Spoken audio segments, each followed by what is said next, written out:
सुप्रसिद्ध कञ्चनजङ्घा 7-in-1 अगरबत्तीको उत्पादक सावित्री अगरबत्ती उद्योग प्रस्तुत गर्दछ प्रकृतिको सुगन्धले भरिएको मिठो सुवास जसले घरलाई शुद्ध र वातावरणलाई शान्त बनाउँछ। ओम सम्रानी कपधूप। दर्शकवृन्द नमस्कार, केन्द्रबिन्दु समाचारमा यहाँहरूलाई स्वागत गर्छु। म मनोज नेउपाने। केन्द्रबिन्दु समाचारमा हामी दिनभरिका महत्त्वपूर्ण तथा खोजमूलक समाचारहरू सम्प्रेषण गर्ने गर्छौँ। आजको केन्द्रबिन्दु समाचार सुरु गरौँ प्रमुख शीर्षकहरूबाट। राष्ट्रपति समक्ष प्रधानमन्त्रीद्वारा वार्षिक प्रतिवेदन पेश। समृद्ध नेपाल सुखी नेपालीको राष्ट्रिय आकांक्षा पूरा गर्ने शैलीमा थुप्रै महत्त्वपूर्ण काम भएको उल्लेख। अल्पमतमा परेपछि प्रधानमन्त्रीले तत्काल राजीनामा दिनुपर्ने उपाध्यक्ष वामदेव गौतमको भनाई। पार्टी विभाजनको औचित्य नभएको टिप्पणी। नेप्सेमा नयाँ कीर्तिमानी कायमै। बिहिबार परिसूचक 16 अङ्कले उक्लदा कारोबार रकम 5 अर्ब 87 करोड माथि। नेकपाका प्रचण्ड माधव पक्षद्वारा प्रतिनिधि सभा विघटन सम्बन्धमा विज्ञहरूसँग छलफल। राजनीतिक सङ्कट आउँदा मात्रै सम्झिएको भन्दै दलहरूको प्रवृत्तिमाथि नै विज्ञको प्रश्न। अमेरिकी संसदको संयुक्त बैठकद्वारा जो बाइडेन र कमला ह्यारिसको जित प्रमाणित। संसद भवनमा हिंसात्मक झडप। हिंसा भड्काएको आरोपमा ट्विटरद्वारा ट्रम्पलाई कारबाही। जस्तै परिस्थितिमा पनि होन्डा छ सधैँ तपाईसँगै। त्यसैले अब होन्डा हुनेछ तपाईसँग मात्र 1 रुपियाँको डाउन पेमेन्ट वा 1 रुपियाँको इएमआई वा 1% इन्ट्रेस्ट रेटमा। थप जानकारीका लागि यी नम्बरमा कल गर्नुहोस् वा माथि दिएको लिङ्क क्लिक गर्नुहोस्। होन्डा छ सधैँ तपाईसँगै। International School of Tourism and Hotel Management. अब पूरा समाचार। अमेरिकी राष्ट्रपति र उपराष्ट्रपति पदमा निर्वाचित जो बाइडेन र कमला ह्यारिसलाई अब 20 जनवरीमा शपथ ग्रहणको बाटो खुलेको छ।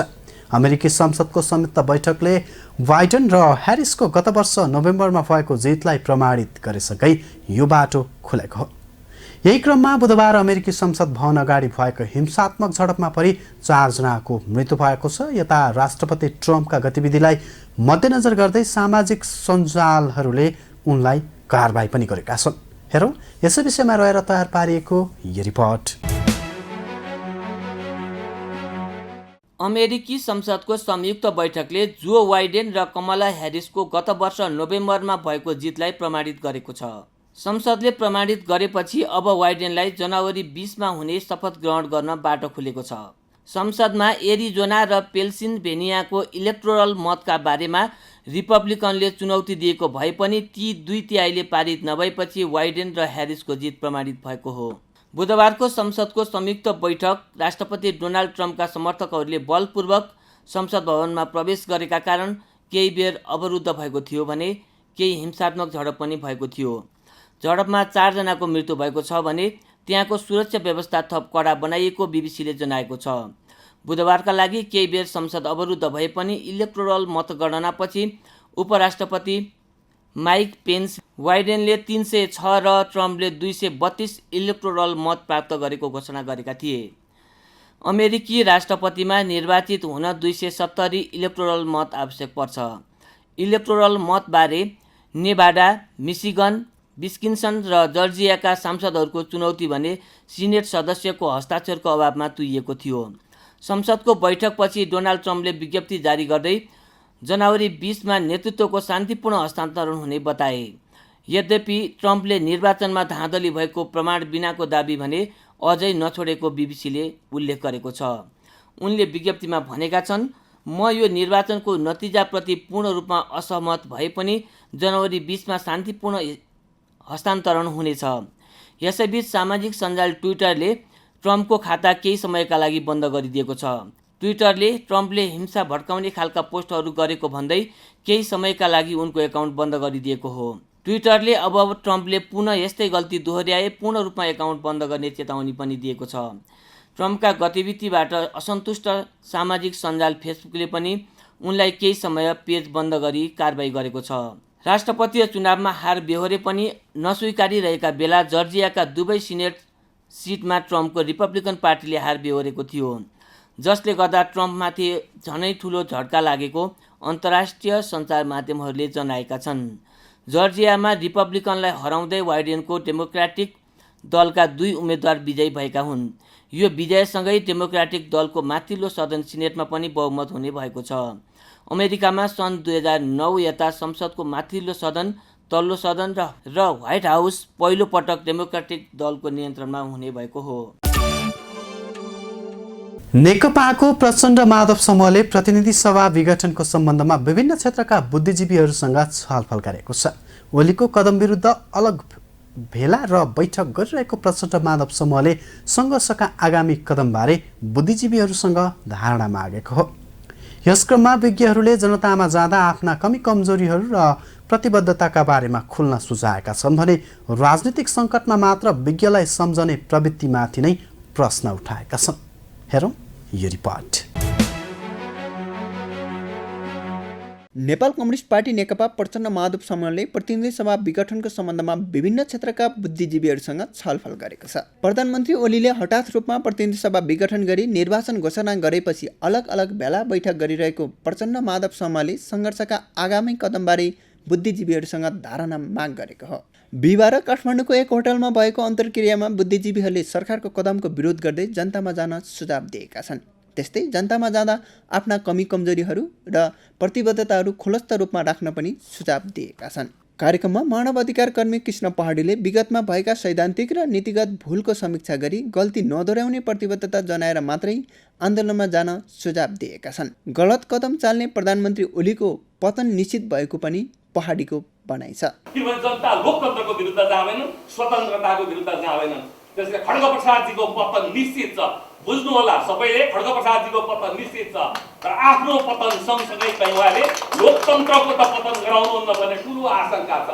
कार्यक्रममा वरिष्ठ अधिवक्ता हरि दाहालले असंवैधानिक कदमको विरुद्धमा सबै दल एक भएर आन्दोलनका कार्यक्रम गर्न सुझाव दिएका छन्। सबै दल एक भए मात्रै संविधान र लोकतन्त्रको रक्षा गर्न सकिने उनको भनाइ छ। त्यस्तै मानव अधिकार कर्मी मोहना अन्सारीले स्वतन्त्र रूपमा नागरिकले बाँच्न पाउने अधिकार बिस्तारै कुण्ठित हुने अवस्थामा आउन लागेको बताएकी छन्। अहिलेको विकसित राजनीतिक घटनाक्रमले संवैधानिक सङ्कटतर्फ देशलाई धकेलिरहेको उनको भनाइ छ। त्यस्तै अर्थविद दिपेन्द्र बहादुर छेत्रीले संसदले काम नगरे राजीनामा दिने ठाउँमा प्रधानमन्त्रीले आफ्नो नैतिकता नदेखाएको बताएका छन्। प्रधानमन्त्रीमा देखिएको हटका कारण देशमा राजनीतिक सङ्कट उत्पन्न भएको उनको भनाइ छ। त्यो राजनीतिक विषय हो भने विगतमा यस्ता विषयहरू अदालतले हेरेका थियो कि थिएन, यद्यपि त्यसका परिणामहरू ठिक बेठिक के आइरहेको थियो त्यो आफ्नो ठाउँमा छ। हेर्न पाउँछ कि पाउँदैन भन्ने कुरा पनि त्यो चाहिँ नै रात पारेर किन यस्तो गर्न खोजिएको छ।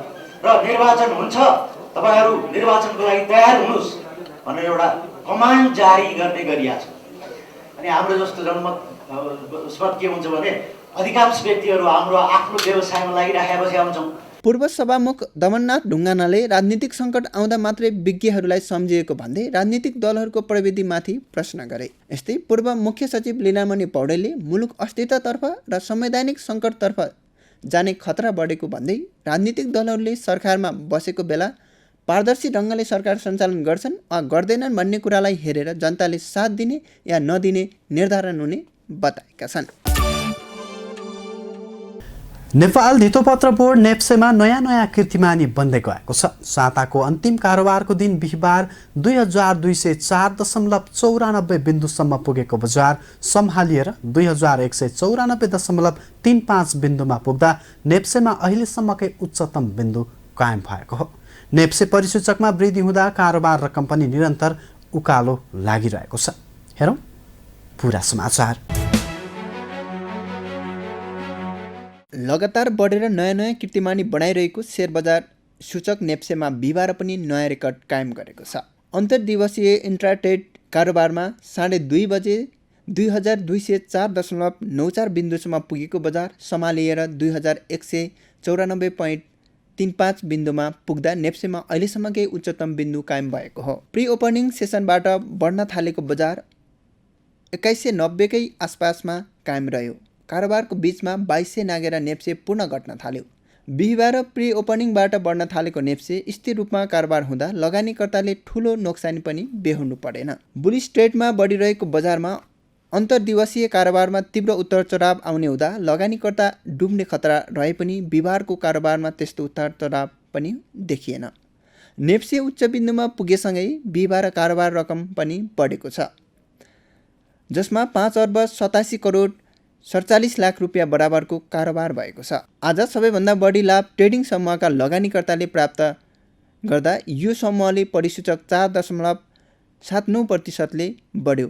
यस्तै 112.61 अङ्कले बढेको ट्रेडिङ समूहको परिसूचक 2461.96 बिन्दुसम्म पुग्यो। बिहिबार अन्य समूहका परिसूचक बाहेक 11वटा समूहका परिसूचक बढेका छन्। उत्पादनमूलक समूहको परिसूचक 2.06%ले बढ्यो भने निर्जीवन समूहका 144 अङ्कले वृद्धि भएको छ। यस्तै माइक्रो फाइनान्स समूहमा 46 अङ्कले वृद्धि भएको छ भने मल्टिपर्पज फाइनान्सको सेयर 10%ले बढेको छ। आजको कारोबारमा मिरमिरे लघुवित्तको सेयर 9.92%ले बढेको छ भने आइएमएस जर्नल इन्सुरेन्सको सेयर 61 अङ्कले बढेको छ। नारायण विकास ब्याङ्कको सेयर पनि 57 अङ्कले बढेको छ।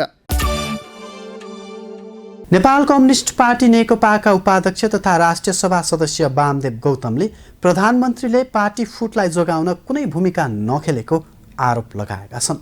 गौतमले राष्ट्रिय सभामा बोल्दै अल्पमतमा परेपछि प्रधानमन्त्रीले राजीनामा दिएर पार्टीलाई बचाउनु पर्ने धारणा अघि सारेका हुन्। नेकपामा 2 किता भए पनि त्यो औचित्यहीन भएको र पार्टीलाई एक बनाउन आफू अझै पनि क्रियाशील रहेको नेता गौतमको भनाइ छ। हेरौँ यो रिपोर्ट। नेपाल कम्युनिस्ट पार्टी नेकपा उपाध्यक्ष तथा राष्ट्रिय सभा सदस्य वामदेव गौतमले प्रधानमन्त्री केपी शर्मा ओलीले अल्पमतमा परेको जानकारी पाए लगत्तै राजीनामा दिनुपर्ने बताएका छन्। राष्ट्रिय सभामा बोल्दै उनले अविश्वास प्रस्ताव दर्ता गर्ने थाहा पाए लगत्तै ओलीले राजीनामा दिनुपर्ने बताएका हुन्। ओलीसँग पार्टी जोगाउने अवसर समेत रहेको उल्लेख गर्दै गौतमले प्रधानमन्त्रीको स्थानमा आफू भएको भए राजीनामा दिने बताएका हुन्। त्यसो हुँदा पार्टी फुटबाट जोगिने गौतमको तर्क छ। पराजित गर्ने यस्तो किसिमको काम होला भन्ने मैले सोचेको थिइनँ र गएको 8-9 महिनादेखि मैले निरन्तर आलोचना गर्ने समूहभित्र बसेर पनि पार्टी एकतालाई जोगाउनको निम्ति मैले अविश्वासका प्रस्तावलाई असफल गराएको थिएँ। प्रधानमन्त्री ओलीले पार्टी र सरकारको सम्बन्ध मिलाउन र आगामी दिनमा अघि बढ्नका लागि शिक्षा हुने गौतमको बुझाइ छ। अर्कातर्फ प्रचण्ड माधव नेपाल समूहले पनि आफ्नै नेता विरुद्ध अविश्वास प्रस्ताव लैजान नहुने उपाध्यक्ष गौतमको भनाइ छ। यस्तै प्रधानमन्त्री विरुद्ध अविश्वासको प्रस्ताव लैजाँदा प्रचण्ड माधव नेपाल पक्षले आफूलाई नसोधेको वामदेवको भनाइ छ। यसअघि पटक पटक आफूले अविश्वासको प्रस्ताव ल्याउन खोज्दा असफल भएको गौतमले खुलासा गरेका छन्। आफूले पटक पटक बैठकमा नेताहरूको कार्यशैली सुधारको कुरा उठाए पनि सुधार नभएको र त्यही कारणले आफू धेरै पटक नेताहरूको विरोधी जस्तो भएको वामदेवको गुनासो थियो। उनले प्रधानमन्त्रीको कटु आलोचना भएको उल्लेख गर्दै प्रधानमन्त्रीकै कारण पार्टी आजको अवस्थामा आएको आरोप पनि लगाएका छन्।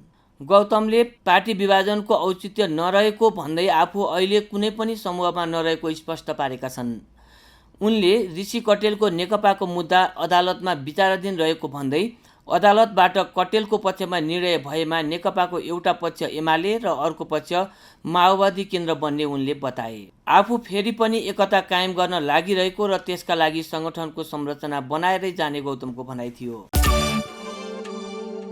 दर्शकवृन्द, केन्द्रबिन्दु समाचारमा अब आजको टप 1 न्युजको पालो।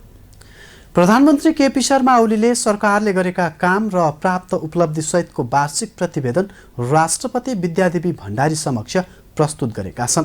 प्रतिवेदनमा समृद्ध नेपाल सुखी नेपालीको राष्ट्रिय आकांक्षा पूरा गर्ने दिशामा आर्थिक वर्ष 2076-77 थुप्रै महत्त्वपूर्ण काम भएको उल्लेख गरिएको छ। प्रतिवेदनमा नयाँ नक्सा सार्वजनिकदेखि सगरमाथाको उचाइ मापनसम्मका उपलब्धि समावेश गरिएको छ। हेरौँ यसै विषयमा तयार पारिएको यो विशेष रिपोर्ट। राष्ट्रपति विद्यादेवी भण्डारी समक्ष प्रधानमन्त्री केपी शर्मा ओलीले आज नेपाल सरकारको आर्थिक वर्ष 2076-77 को वार्षिक प्रतिवेदन बुझाएका छन्। नेपालको संविधानको धारा 53 एवं सुशासन व्यवस्थापन तथा सञ्चालन ऐन 2064 को दफा 41 बमोजिम प्रधानमन्त्रीले सो प्रतिवेदन बुझाएका हुन्। नेपालको संविधानको भाग 4 मा उल्लेखित राज्यका निर्देशक सिद्धान्त नीति तथा दायित्वको कार्यान्वयनका सम्बन्धमा गरेका काम तथा प्राप्त उपलब्धि सम्बन्धी धारा 53 बमोजिमको वार्षिक प्रतिवेदन एवं नेपाल सरकारले गरेका प्रमुख कार्यको विवरण प्रतिवेदन समावेश गरिएको। प्रतिवेदनमा समृद्ध नेपाल सुखी नेपालीको राष्ट्रिय आकांक्षा पूरा गर्ने दिशामा यस वर्ष विभिन्न महत्त्वपूर्ण काम भएको प्रतिवेदनमा जनाइएको छ। लोकतन्त्रका सबै आधारभूत विशेषता सहितको समाजवाद उन्मुख परिपूर्ण लोकतन्त्रको अभ्यास र विकास हुँदै गएको जनता नै राज्य शक्तिका स्रोत हुन् भन्ने मान्यतासहित अर्थमा स्थापित भएको तथा नागरिकका मौलिक हक एवं सामाजिक न्याय सुनिश्चित गर्न जारी भएका कानुनहरू कार्यान्वयनमा ल्याइएको प्रतिवेदनमा उल्लेख छ। यस्तै सुगौली सन्धि एवं ऐतिहासिक तथ्य र प्रमाणका आधारमा लिम्पियाधुरा, लिपुलेक र कालापानी क्षेत्र समावेश भएको नेपालको राजनीतिक तथा प्रशासनिक नक्सा प्रकाशन गरिएको, संघीय संसदको सर्वसम्मतिबाट नेपालको संविधानको दोस्रो संशोधन गरी नेपालको अध्यावधिक नक्सा र निशान छाप समेत तदनुरूप परिवर्तन गरी प्रयोगमा ल्याइएको प्रतिवेदनमा उल्लेख छ। यसै आर्थिक वर्षमा नेपालको आफ्नै जनशक्तिद्वारा पहिलोपटक सगरमाथाको उचाइ मापन गरिएको, भूमि सम्बन्धी समस्या समाधान गर्न आयोग गठन गरी काम अघि बढाइएको तथा विभिन्न व्यक्ति र संस्थाद्वारा अतिक्रमित सयौं बिघा जग्गा नेपाल सरकारका नाममा फिर्ता ल्याइएको प्रतिवेदनमा भनिएको छ। यसै गरी थप 979 किमि सडक कालोपत्रे र 757 किमि सडक खण्ड स्मितमा स्तरोन्नति गरिएको, 218 सडक पुल निर्माण सम्पन्न गरिएको र सिँचाइ सुविधा थप 5067 हेक्टर जमिनमा पुगेको छ। आधारभूत स्तरको खानेपानी सुविधा र उच्च तथा मध्यम स्तरको खानेपानी सेवाबाट लाभान्वित जनसङ्ख्या सो आर्थिक वर्षमा 2% वृद्धि भई क्रमशः 91% र 23% पुगेको उल्लेख छ। आधारभूत सरसफाई सेवाबाट लाभान्वित जनसङ्ख्या 1% वृद्धि भई 7% पुगेको, 149 मेगावाट विद्युत राष्ट्रिय प्रसारण प्रणालीमा थपिएको, थप 4,34,000 घरधुरीमा विद्युतको पहुँच विस्तार भएको छ। 5,08,141 घरको निर्माणाधीन गौतम बुद्ध अन्तर्राष्ट्रिय विमानस्थलको 91% र पोखरा क्षेत्रीय अन्तर्राष्ट्रिय विमानस्थलको 62% समष्टिगत प्रगति भएको प्रतिवेदनमा उल्लेख छ। चन्द्रगढी, विराटनगर, जनकपुर, भरतपुर र धनगढी विमानस्थलको विकास र स्तरोन्नति, प्रधानमन्त्री रोजगार कार्यक्रम अन्तर्गत 701 स्थानीय तहका 87,757 व्यक्तिले रोजगारी पाएको तथा शान्ति सुरक्षाको स्थिति थप सुदृढ भएको छ। भ्रष्टाचार विरुद्ध शून्य सहनशीलताको नीति अपनाइएको, राजस्व चुहावट, विदेशी विनिमय अपचलन र अवैध हुन्डी कारोबारको कसुर समेत गरी अदालतमा 244 मुद्दा दायर गरिएको प्रतिवेदनमा उल्लेख छ। आर्थिक वर्ष 2076-77 मा रु 7 खर्ब 93 अर्ब 78 करोड राजस्व सङ्कलन भएको, व्यापार घाटामा 16.8%ले ह्रास आएको तथ्याङ्क प्रस्तुत छ। यस्तै 20 ऐन र 3 नियमावली जारी गरिएको र एकीकृत कानुनी सहायता नीति 2076 स्वीकृति भएको उल्लेख गरिएको छ। सोही आर्थिक वर्षमा राष्ट्रपतिबाट म्यानमार र जापानको राजकीय भ्रमण सम्पन्न भएको तथा प्रधानमन्त्रीबाट असंलग्न राष्ट्रको बाकुमा भएको 18औं शिखर सम्मेलनमा सहभागिता भएको उल्लेख छ। यसका अतिरिक्त 8 मुलुकमा उच्चस्तरीय वैदेशिक भ्रमण भएको छ। मित्र राष्ट्र चीनका राष्ट्रपतिबाट 23 वर्षपछि नेपालको राजकीय भ्रमण सम्पन्न भएको, बङ्गलादेशका राष्ट्रपतिबाट नेपालको राजकीय भ्रमण भएको, ती भ्रमणबाट नेपाल र छिमेकी लगायत अन्य मित्र राष्ट्रबीचको सम्बन्ध थप सुदृढ र प्रगाढ बनेको प्रतिवेदनमा उल्लेख छ। यसैगरी कोभिड-19 को महामारीका कारण मुलुकको आर्थिक, सामाजिक लगायत सबै क्षेत्रमा नकारात्मक असर पुगेको तर स्पष्ट रणनीति र समन्वयात्मक कार्यशैली अवलम्बन गरी महामारीका बीचमा पनि जनजीवनलाई सामान्य बनाए राख्न र महामारीलाई नियन्त्रण बाहिर जान नदिन सरकार सफल भएको प्रतिवेदनमा जनाइएको छ। महामारीबाट अर्थतन्त्रमा पर्ने प्रभाव समेतको प्रारम्भिक आकलन गरी स्वास्थ्य क्षेत्रमा पूर्वाधार तथा क्षमता विकास, रोजगारी सृजना एवं विस्तार र विकास निर्माणमा केन्द्रित हुने गरी आर्थिक वर्ष 2077-78 को नीति कार्यक्रम तथा बजेट तर्जुमा गरिएको पनि प्रतिवेदनमा उल्लेख गरिएको छ। हस्त दर्शकवृन्द, आजका लागि केन्द्रबिन्दु समाचार सकिएको छ। भोलि पुनः यसै समयमा हामी उपस्थित हुने नै छौँ। तबसम्मका लागि बिदा दिनुहोस्। केन्द्रबिन्दु न्युज हेर्दै गर्नुहोला। नमस्कार।